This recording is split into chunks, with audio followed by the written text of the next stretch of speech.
যদি হঠাৎই জানতে পারো তুমি আসলে তুমি নও, বরং তোমার শরীরে বাস করছে আরেকজনের আত্মা, তাহলে কেমন লাগবে? একটা বইয়ের দুটো খণ্ড আর 32 বছরের পুরনো অভিশাপ, এই তিনটে জিনিস ঘিরেই তৈরি হয়েছে এই রহস্যময় গল্পটা। এই মুভিটির ব্যাপারে বেশি কথা না বলে চলুন সরাসরি মুভিতেই যাই।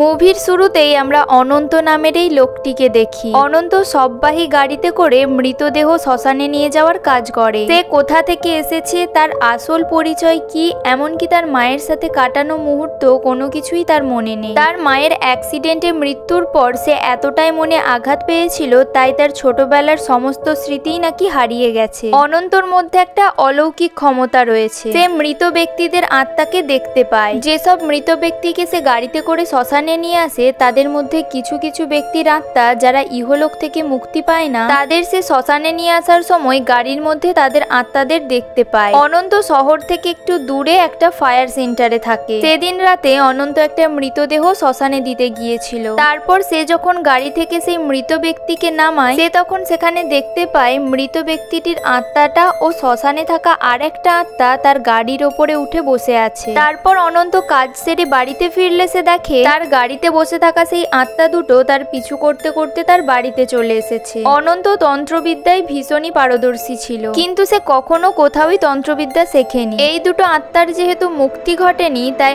অনন্ত বাইরে গিয়ে একটা রিচুয়ালের মাধ্যমে এই দুটো আত্মার মুক্তি ঘটায়। রিচুয়াল শেষ করে অনন্ত যখন ঘুমাচ্ছিল, তখন সে স্বপ্নে দেখে তাদের বাড়িতে কিছু একটা রিচুয়াল করা হচ্ছে। দেওয়ালের মধ্যে অসংখ্য অদ্ভুত সব মন্ত্র লেখা রয়েছে, আর তার ঘরের একটা কোণে একটা মৃত মেয়ে পড়ে রয়েছে। তার পাশে রয়েছে একটা অদ্ভুত রকম বই। মেয়েটি হঠাৎই উঠে বসে বাধ্য বললেই তার স্বপ্নটা ভেঙে যায়। পরের দিন অনন্ত তার মায়ের ছবিতে প্রণাম করে কাজে বেরোলে তার ফোনে শান্তারাম নামের একটা লোক ফোন করে। শান্তারাম নামের লোকটি অনন্তকে ফোন করে বলে, তুমি আমাকে না চিনলেও আমি তোমাকে চিনি, তুমি যত তাড়াতাড়ি পারো আমার সাথে দেখা করো। তোমার মায়ের একটা জিনিস আমার কাছে রয়েছে, সেটা আমি তোমাকে দিতে চাই। অনন্ত তাকে না চিনলেও যেহেতু তার মায়ের একটা জিনিস তার কাছে রয়েছে বলল, তাই সে তৎক্ষণাৎ শান্তারামের বাড়িতে চলে আসে। সেখানে গিয়ে অনন্ত দেখে সেই লোকটি আর বেশি দিন বাঁচবে না, তিনি শয্যাশায়ী হয়ে গেছেন। অনন্ত সেখানে যাওয়ার পর শান্তারাম তাকে একটা বই দেয়। এই বইটা হলো তার মায়ের। তিনি অনন্তকে বলেন, তুমি যেটা এতদিন জেনে এসেছো সেটা ভুল, তোমার মা কোনো অ্যাক্সিডেন্টে মারা যায়নি। তিনি কিভাবে মারা গেছেন সেটা তোমার মামাকে গিয়ে জিজ্ঞাসা করো। বইটা নিয়ে অনন্ত বাড়ি আসার পর রাতে যখন বইটা খুলে দেখে, তখন সেই বইটা দেখে তার গোটা শরীর কাঁপতে থাকে এবং তার শরীর কাঁপতে কাঁপতে দম বন্ধ হয়ে সে মাটিতে পড়ে কেমন জানি একটা করতে থাকে। তার মতনই করতে থাকা এক বাচ্চা ছেলেকে আমরা দেখি, যার পাশে একটা আঁকার খাতা পড়ে রয়েছে। সেই ছেলেটিরও তার মতোই দম বন্ধ হয়ে আসছে। এই ছেলেটির নাম হলো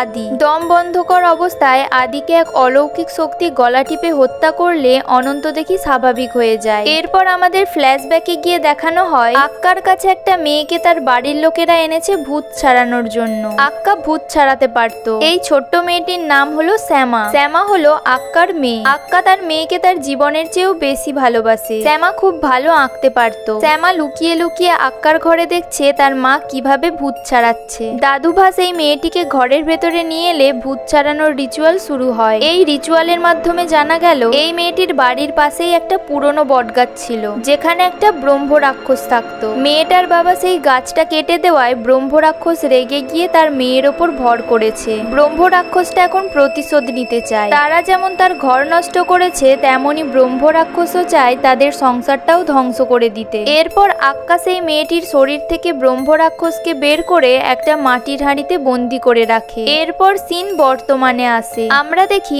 অনন্ত দাদুভার বাড়িতে এসেছে। দাদুভা হলো অনন্তর পাতানো মামা। অনন্ত তার মামার কাছে এসে শান্তারামের দেওয়া তার মায়ের বইটা দেখিয়ে বলে, আমার মায়ের নাকি অ্যাক্সিডেন্টে মৃত্যু হয়নি, এটা তুমি আগে আমায় কেন বলনি? আর কেনই বা তাহলে আমার ছোটবেলার কথা মনে নেই? দাদুবা তাকে বলতে না চাইলেও অনন্তর জোড়াজড়িতে বাধ্য হয়ে তিনি বলেন, আক্কার যখন 20 বছর বয়স, তখন গ্রামের এক কৃষকের সাথে তার বিয়ে হয়। কিছু সময় পর তাদের এক মেয়ে হলো। তাদের সংসার হাসি খুশিতে বেশ ভালোই চলছিল, কিন্তু আক্কার স্বামী হঠাৎই অসুস্থ হওয়ায় তিনি মারা যান। স্বামীর এই মৃত্যু আক্কা কিছুতেই মেনে নিতে পারেনি। এরপর তিনি সংসারের মোহমায়া ত্যাগ করে গুরুজির শরণাপন্ন হন। গুরুজির সকল শিষ্যের মধ্যে আক্কা ছিল সবথেকে বুদ্ধিমতী, তাই গুরুজি তাকে অনেক গুপ্ত বিদ্যা শেখায়। গুরুজি তাকে বার্ধবী বিদ্যাও শেখায়। তারপর আক্কা এই বিদ্যা শেখার পর সেই বিদ্যার অপব্যবহার করে। সে মৃত্যুলোক থেকে বার্ধবী বিদ্যা শিখতে থাকে। শান্তারাম তোমায় যে বইটা দিয়েছে ওটা ওই বিদ্যারই দ্বিতীয় খণ্ড। বার্ধবী বিদ্যার প্রথম খণ্ড কোথায় আছে সেটা শুধুমাত্র আক্কাই জানতো। তারপর অনন্তর একটা মৃতদেহ শ্মশানে নিয়ে যাওয়ার খবর এলে সেই বইটা দাদুভার হাতে দিয়ে সে চলে আসে। অনন্ত যে ছেলেটিকে শ্মশানে নিয়ে এসেছে সেটি হলো কিছুক্ষণ আগের দৃশ্যে দেখানো আদি নামের সেই ছেলেটি। প্রত্যেকটা আত্মার মতো সেই 7 বছরের আদির আত্মাও তার পেছন পেছন তার বাড়িতে চলে আসে। আদির আত্মা তার বাড়িতে চলে এলে অনন্ত আবারও সেই রিচুয়ালের মাধ্যমে তার আত্মার মুক্তি ঘটায়। রিচুয়াল শেষ করে অনন্ত যখন স্নান করতে যায় তখন হঠাৎই তার পেছন থেকে কেউ বলে ওঠে, তুমি কে? আমার মা কোথায়? অনন্ত পেছন ঘুরে দেখে আদির আত্মা আবারও ফিরে এসেছে। অনন্ত যেখানেই যায় তার পেছন পেছন আদির আত্মাও সেখানেই যাচ্ছে। আর তার পেছন পেছন গিয়ে আদির আত্মা শুধু একটাই কথা বলছে, আমার মা কোথায়? অনন্ত যেহেতু একটু সাহসী তাই আদির আত্মার কোনো উত্তর দেয় না। সে ভাবে কাল সকাল হলেই হয়তো আত্মাটা চলে যাবে। কিন্তু পরের দিনও অনন্ত দেখে সেই আত্মা তার পিছু ছাড়েনি। সে একই রকম ভাবে তার পেছন পেছন গিয়ে শুধু একটা কথাই বলছে, আমার মা কোথায়? অনন্ত সেই আত্মার প্রতি বিরক্ত হয়ে দাদুভার কাছে গিয়ে সব বলে। দাদুভা তাকে বলে, মৃত্যুর পর সাধারণভাবে আত্মা 4 থেকে 5 দিন মতো থাকে, জোর করে 12 দিন হতে পারে। তারপর আত্মার এমনিই মুক্তি হয়ে যাবে। অনন্ত সেই দিন রাতে আবারও সেই রিচুয়াল করে যাতে আদির আত্মার মুক্তি ঘটে। অনন্ত সেই রিচুয়াল আবারও করলেও আদির মুক্তি ঘটে না। সে ক্রমাগত তার সামনে বসে বলে চলেছে, আমার মা কোথায়? তুমি কি আমার মা? এরপর আবারও আমাদের ফ্ল্যাশব্যাক দেখানো হয়। দাদুভা যখন আক্কার বাড়িতে আসছিল তখন তার পেছন পেছন একটা বাচ্চা ছেলে আসে। এই ছেলেটি কোথা থেকে এসেছে তারা কেউই জানে না। তাই আক্কা তাকে জিজ্ঞাসা করে, তোমার নাম কি? ছেলেটি বলে, আমার নাম অন্তু। অন্তুকে দেখে আক্কার খুব মায়া লাগে, তাই অন্তুকে সে নিজের কাছেই রেখে দেয় আর ভালোবেসে তার নাম দেয় অনন্ত। সেই দিন রাতে আক্কা তন্ত্রবিদ্যা করার সময় হঠাৎই তার নিজের মৃত্যুর খবর জানতে পারে। তাই পরের দিন সকালে আক্কা মন্দিরে পুজো দিতে বেরোয়। শ্যামা পুজো দিতে যাওয়ার জন্য বায়না করলেও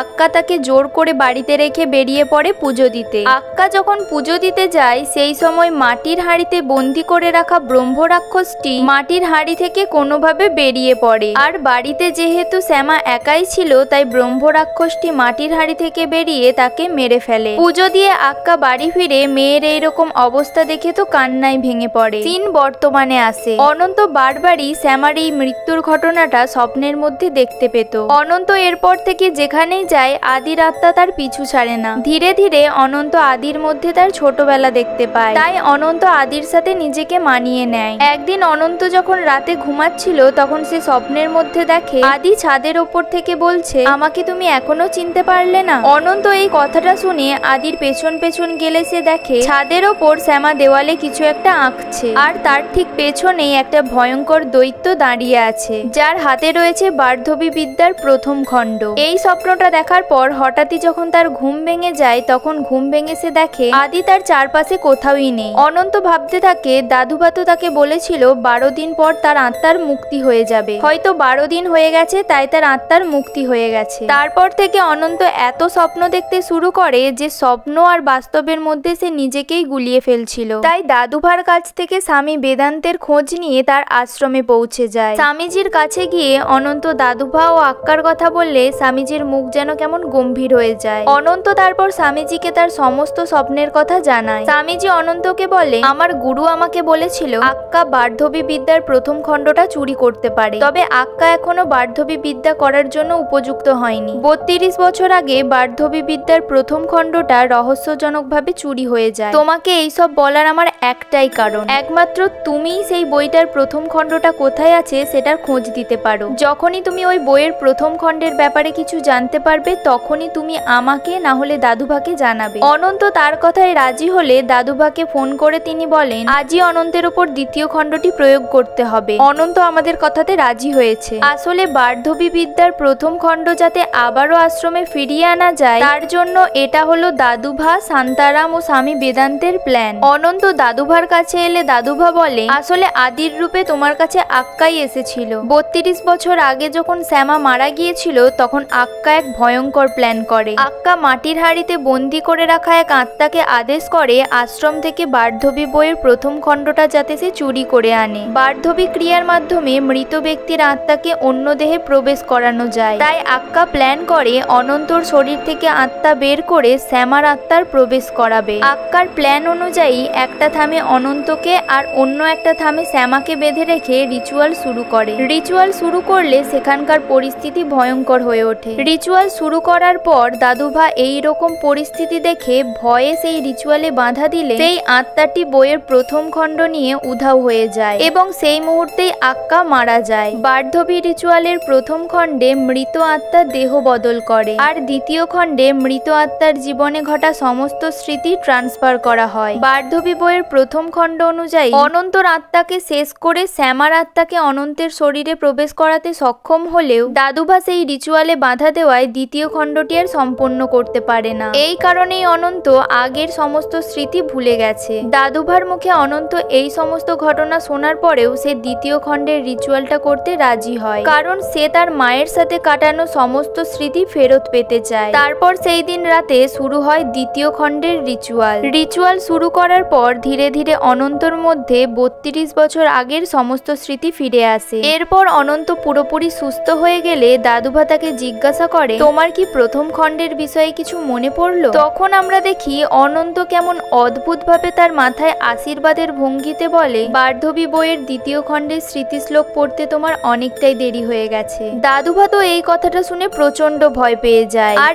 এখানেই আমাদের সামনে রিভিল হয় এই মুভির সব থেকে বড় টুইস্ট। 32 বছর আগে বার্ধবী বইয়ের প্রথম খণ্ডের রিচুয়াল করার সময় দাদুভা তাদের বাধা দিলে সবকিছু ওলট পালট হয়ে যায়। ফলে অনন্তর শরীরে শ্যামার আত্মার বদলে আক্কার আত্মা চলে আসে। আর এখন যেহেতু দাদুভা তার মধ্যে স্মৃতিশ্লোক সম্পূর্ণ করে ফেলেছে, তাই আক্কার সমস্ত স্মৃতি ফিরে এসেছে। অনন্ত দাদুভাকে বলে, চিন্তা করো না, বার্ধবী বইয়ের প্রথম খণ্ডটা আমার কাছে সযত্নে রাখা রয়েছে, কিন্তু তোমরা ওটা কোনোদিনও পাবে না। তারপর অনন্ত গাড়িতে উঠে একটা ফাঁকা জায়গায় চলে আসে, যেখানে আগে থেকেই দাঁড়িয়ে ছিল আদি হলো শ্যামার পুনর্জন্ম। আদিকে যে অদৃশ্য শক্তিটি হত্যা করেছিল সেটি আর কেউ নয়, সেই ব্রহ্ম রাক্ষসটি। আর এখানেই মুভিটি শেষ হয়ে যায়। তাহলে শেষমেশ আমরা জানতেই পারলাম অনন্ত আসলে কে। কিন্তু এখানে প্রশ্ন থেকেই যায়, প্রথম খণ্ডের বইটা কি সত্যিই নিরাপদে আছে, নাকি আবারও ফিরে আসবে নতুন এক ভয়ঙ্কর অধ্যায়? তোমাদের কি মতামত সেটা কমেন্ট করে জানিও। আর আমি নতুন চ্যানেল খুলেছি, প্লিজ চ্যানেলটা সাবস্ক্রাইব করে দিও।